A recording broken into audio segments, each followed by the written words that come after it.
So we're going to be talking about the Sony ZV-E10 Mark II again, but we're actually going to be putting it up against the ZV-E1. Now, I didn't really want to do this because they are two completely different sensors, but they're in the same sort of market. They're meant to be catered towards Generation Z vloggers, and that's why they're in the ZV club.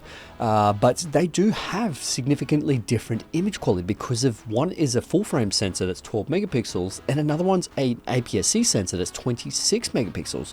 Really high resolution, sharper image, whereas the 12 megapixels slightly softer but incredible sensitivity when it comes to low light. So they are quite wildly different cameras, and I do want to explore the differences between these two cameras.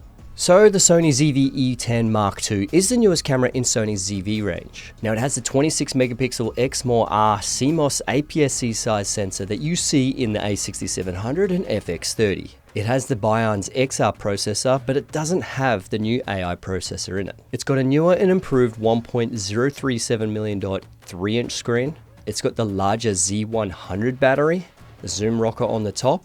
It's got the quick switch for photo, video, and SNQ modes. It's just got one dial at the back, just like the ZV-E1. It's just got one card slot, a micro HDMI, a 3.5mm audio jack in and headphone out, and it's got a USB-C 3.2 Type-C slot. So the Sony ZV-E1 is considered to be the bigger brother of the ZV-E10 Mark II. It has a larger 12 megapixel full frame sensor with internal IBIS. It's built very similar with the same battery, I/O ports, flip screen, button layouts, and similar features internal. The ZV-E10 Mark II comes in at a price at $998 for the body, and the ZV-E1 comes in at a price at $1898 for the body.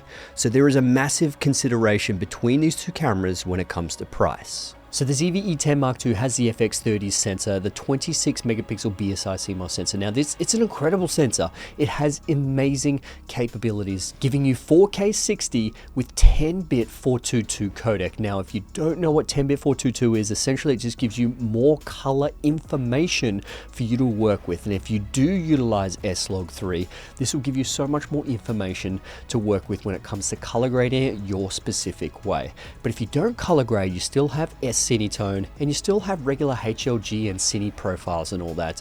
Realistically, it just makes the colors pop more because there's over 1 billion different colors that is in 10-bit compared to 8-bit, which is the previous version, with 16 million colors. So there isn't as much color bit depth in the older 8-bit version, whereas the newer version has 10-bit. Now, the ZV-E1 also is a 10-bit camera, but it's a 12 megapixel sensor and it's full frame. It also does 4K at 60 frames per second, but it also has 4K at 120 frames per second with, I think it's a 1.1 times crop, and you still get incredible performance when it comes to low light and sensor readout and image quality.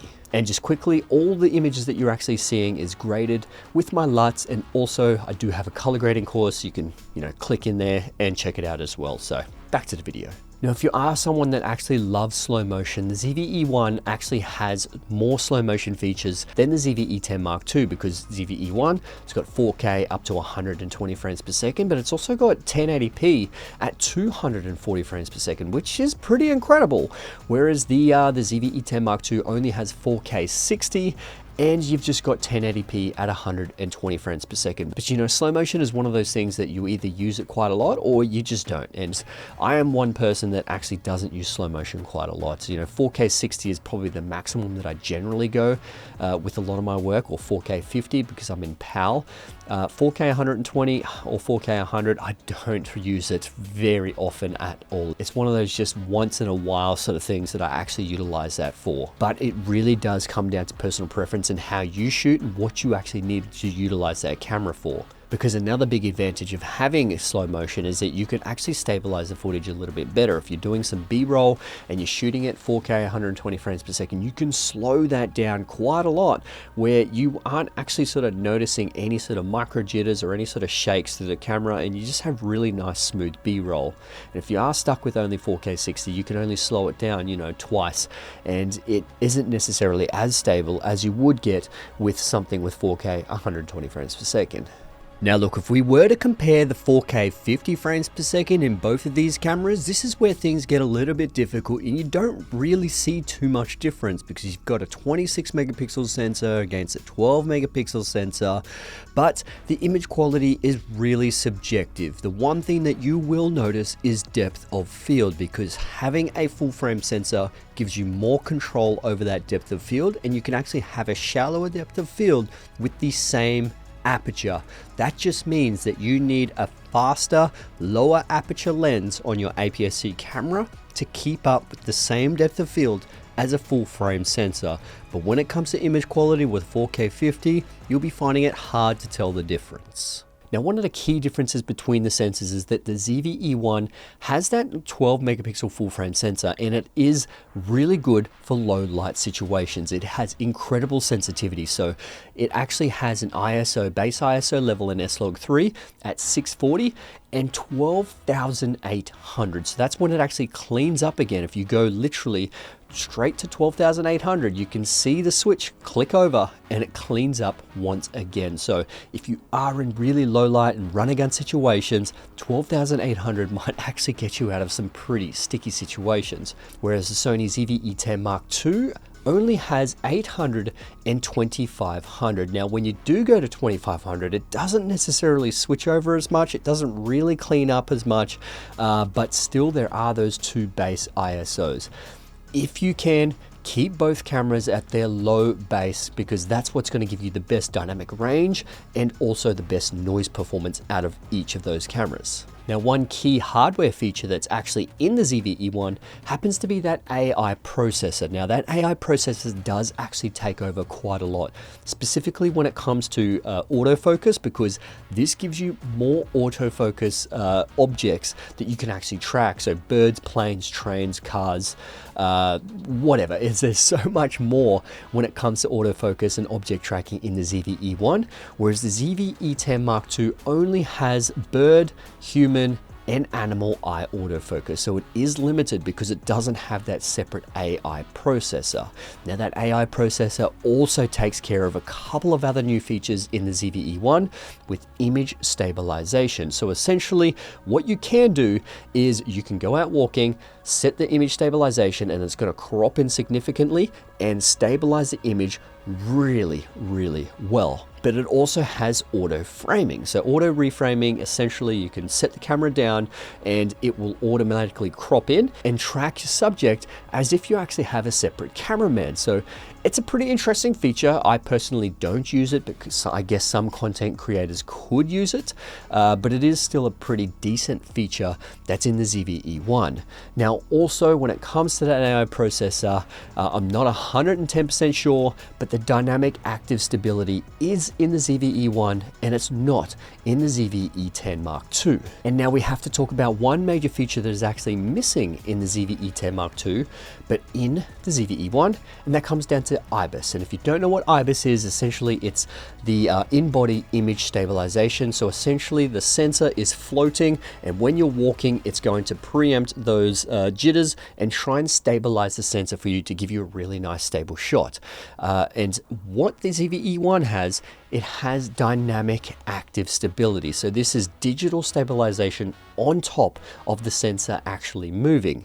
Now, this is an incredible feature, and it was pretty groundbreaking when it comes to Sony cameras when it first came out, because the image is incredibly steady if you're walking in a straight line. It is pretty much gimbal-like. And the ZV-E10 Mark II only has active stability. So this is just digital stabilization. And the results here are pretty staggering. Like the ZV-E10 Mark II without IBIS actually does a really good job. And to note, this is me actually walking backwards. So both stability is incredible when you actually think about it.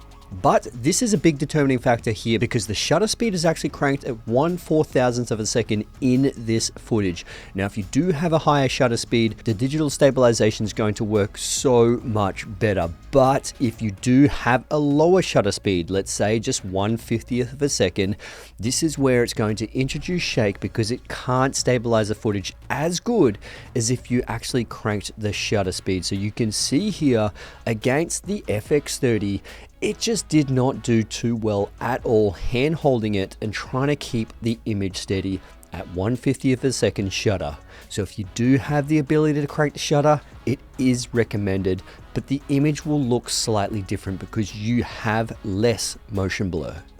Now, there is one feature that the ZV-E10 Mark II actually wins over the ZV-E1, and that is the UI flip. So essentially the user interface on your screen, it actually flips if you go into portrait mode. So everything will sort of flip into the right orientation and just make it easier to read all the information on the screen. Hopefully a lot of Sony cameras will actually get through a firmware update because it just makes things a lot easier to see. Now, unfortunately, when it comes to photography, they do both have electronic shutter. Now, you will actually notice rolling shutter issues and banding issues when it comes to, you know, the electronic shutter. If you have a mechanical shutter, you don't actually get these kind of issues. But if you don't know what banding is, essentially, if you point your camera at an LED light, there's going to be just a whole bunch of lines going down the image because the sensor reads pixel to pixel from side to side and goes down the screen. That's kind of how it works, and that's why you get these lines across. And if you are actually going past moving subjects and photographing really fast objects, you will actually get some tilted lines in both of these. But the ZV-E1 actually has a faster rolling shutter performance, so it won't actually be as bad as it will be in the ZV-E10 Mark II. But also when it comes to that photographic performance, you've got a 26 megapixel sensor out of the ZV-E10 Mark II, and the ZV-E1's only a 12 megapixel sensor. So you're going to get better high resolution photos with the ZV-E10 Mark II over the ZV-E1. So when it comes to photography, I guess that could be a win for the new ZV-E10 Mark II. Now, some would actually call this a win, but kind of not. Because the ZV-E10 Mark II is an APS-C size sensor, you do have smaller and cheaper lenses. So you have a whole bunch of different options you can go for.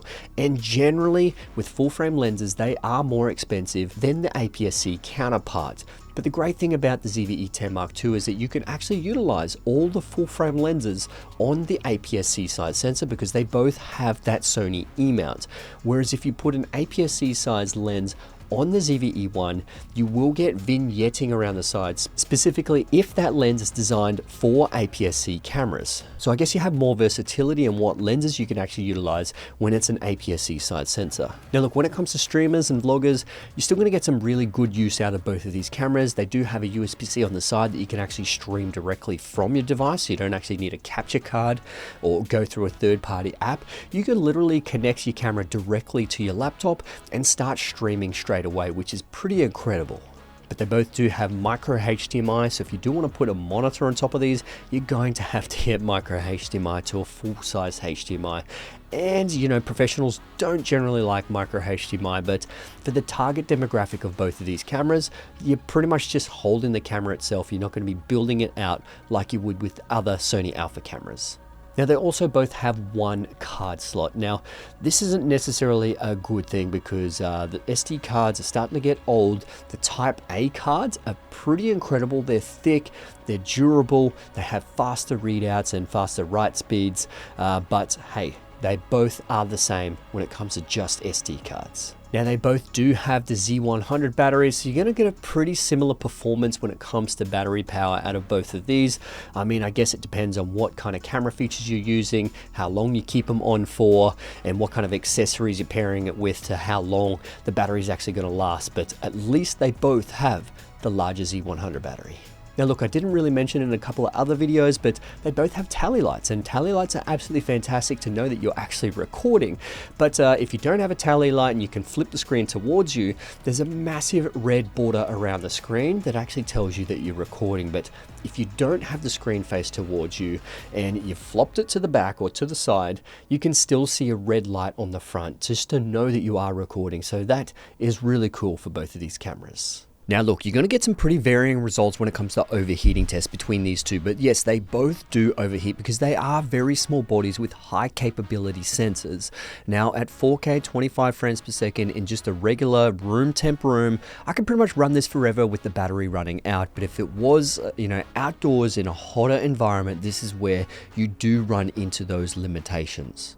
Now look, overall, big price difference, $998 versus $1898. There's $900 difference between these two cameras. So they kind of are for very similar people, but the price range does determine the fact that, you know, maybe a professional social media expert will actually go for the ZV-E1, and someone who's just starting out, doesn't necessarily have much money to pour into it, would go for the ZV-E10 Mark II. In my personal opinion, both of these cameras are pretty incredible. If you like your situation, if you really dig deep into learning the craft of filmmaking and videography, they're both going to be incredible cameras. The ZV-E1 just has a few more things when it comes to the full frame sensor, low light sensitivity. It just gives you a little bit more when it comes to saving you in some of those run and gun situations. But look, overall, both good cameras, but obviously the ZV-E1 is pretty much the best in almost every situation here. And if you can't afford the ZV-E1, then obviously you would most likely go for that.